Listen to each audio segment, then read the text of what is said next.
মধ্যপ্রাচ্যের ভূরাজনৈতিক পরিবেশে নতুন করে ছড়িয়েছে উত্তেজনা।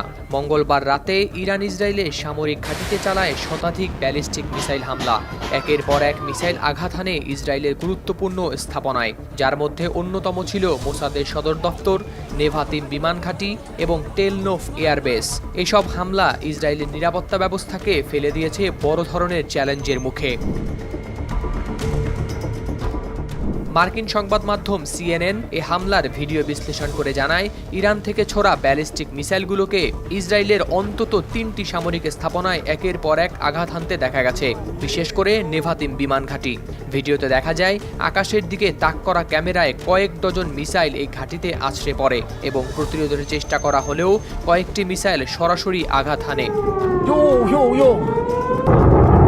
সিএনএনের প্রতিবেদনে আরও বলা হয়েছে, নেভাতিম ঘাঁটির কন্ট্রোল টাওয়ারও শিকার হয়েছে এই হামলায়। ঘাঁটির উপর একের পর এক মিসাইল আঘাত হানার পর দেখা যায় ধোঁয়ার কুণ্ডলি উঠতে। তেল আবিবের কাছে গিল্ট এলাকার মোসাদের সদর দপ্তরেও আঘাত হানে 2টি ক্ষেপণাস্ত্র।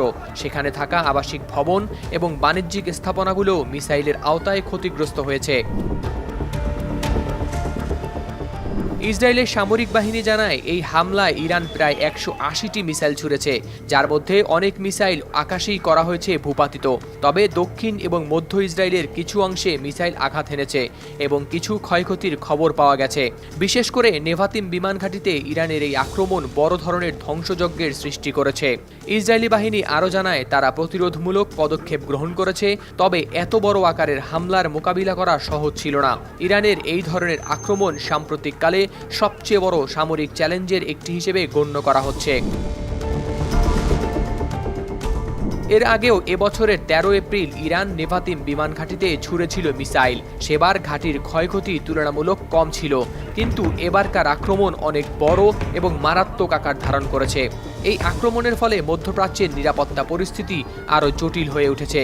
বিশেষজ্ঞরা মনে করছেন, এই আক্রমণ ইসরায়েলকে প্রতিশোধ নিতে প্ররোচিত করতে পারে, যা পরিস্থিতি নিয়ে যেতে পারে আরও খারাপের দিকে। হাওলাদার শামীম, RTV।